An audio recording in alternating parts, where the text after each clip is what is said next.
Welcome to the Tea of Life podcast, where our mission is to transform every attitude of life by encouraging and equipping you to live the life you love and love the life you live. I am your host, Tiffany Thompson. Welcome back to Tea of Life podcast. I am so glad that you're here.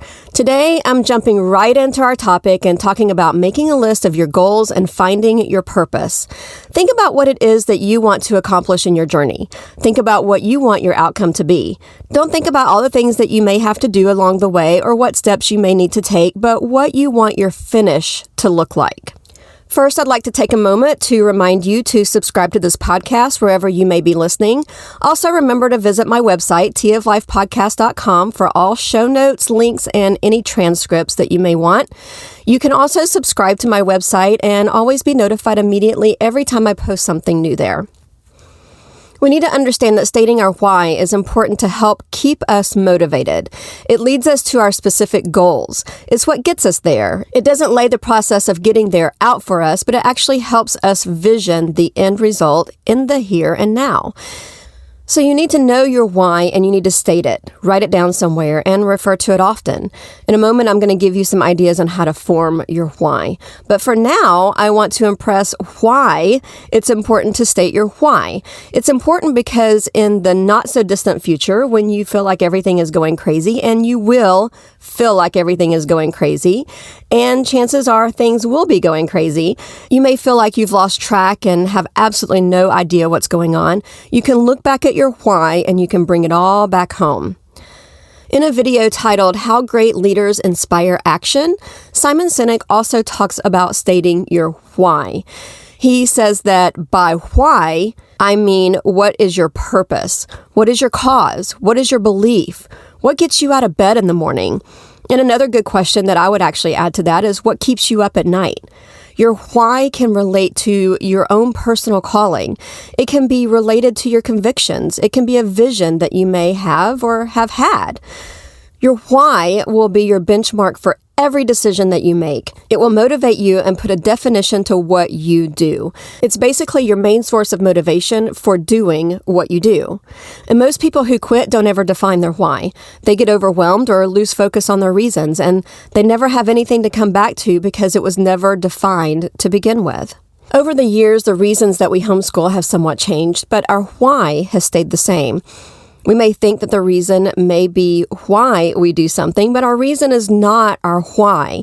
Reasons and whys are similar, but are not the same.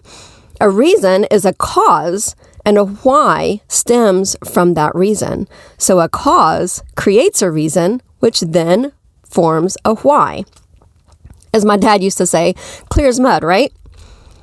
So our reason is not our why. Our reasons can change, but our why may not change. All of our reasons can be different over the years, but every reason that we have focuses back to our original why. So an example of a reason for us would be that we felt God's call on us to homeschool our children. In the beginning, I did not want to, and I told my story of that back in the beginning of this podcast a few years back. Our reason for homeschooling is because we felt the gentle nudge from God to do it in the beginning, and I've never felt that release. However, it has nothing really to do with our why, or I don't know, maybe it does. But soon after starting our journey, we decided that our why is for building strong character in our children. And little did I know, though, that it would also build strong character in me as well. So according to calcoast.edu, people with strong character show compassion. They are considered to be honest and fair, and they display self-discipline. They set and meet goals. They make good judgments. They show respect to others, and they show courage in standing up for what they believe. They have a strong sense of responsibility and are good citizens who are concerned for their community. They maintain self-respect. Another side outcome of that obedience to doing what we felt like God was asking us to do is that our kids know it. They see it, and they live out that obedience as well. And God has a plan for our kids that we don't even know. All we are doing is raising them up in the way that they should go, according to the plans and purpose that God has specifically for them. We also didn't like what we saw happening in the school system. There was a lot of controversy in our opinion of that, but we stuck it out, and now we see mass exodus happening on a regular basis from the traditional brick and mortar system, especially since COVID.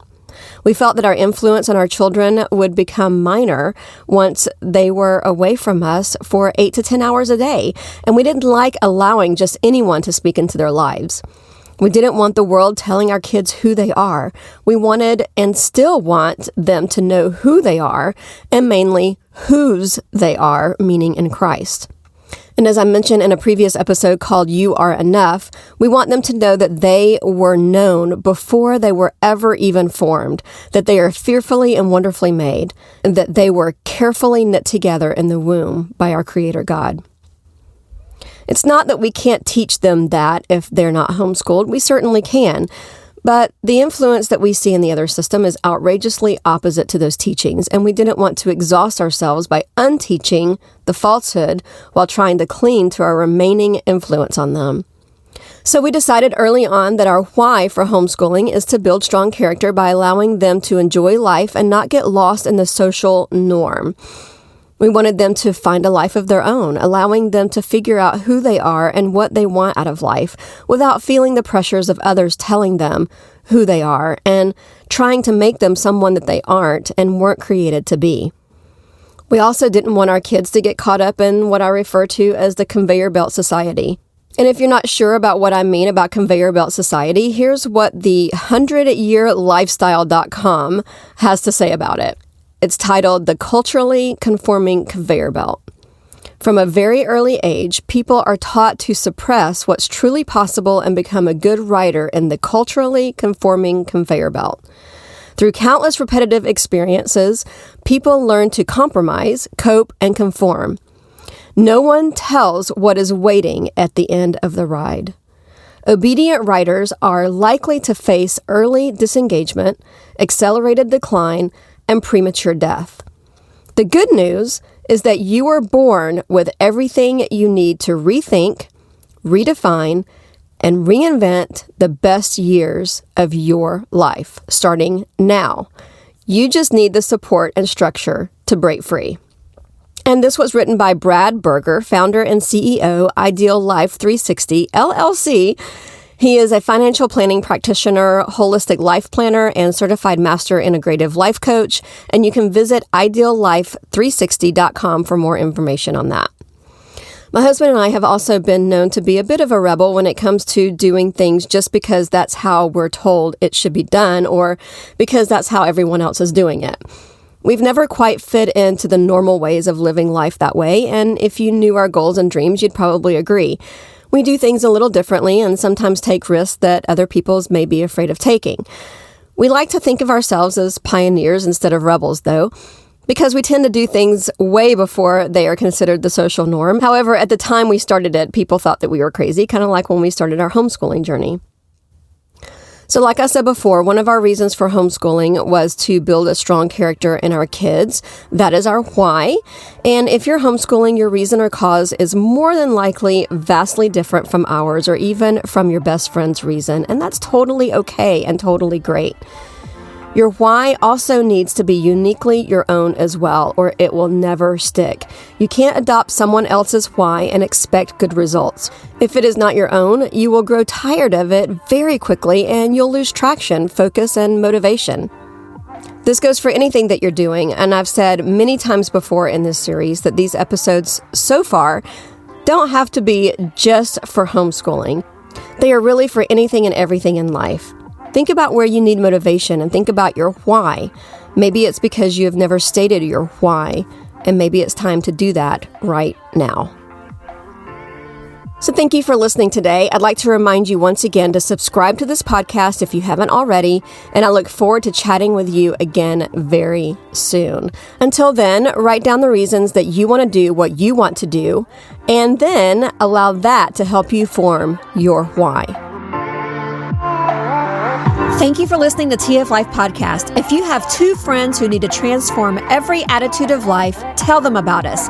Also, right now, before you forget, go to Google Podcast, Apple Podcast, Spotify, or anywhere you listen to a podcast and hit that subscribe or follow button. That way you will never miss an episode. Thanks for listening to TF Life Podcast, and we'll see you next time.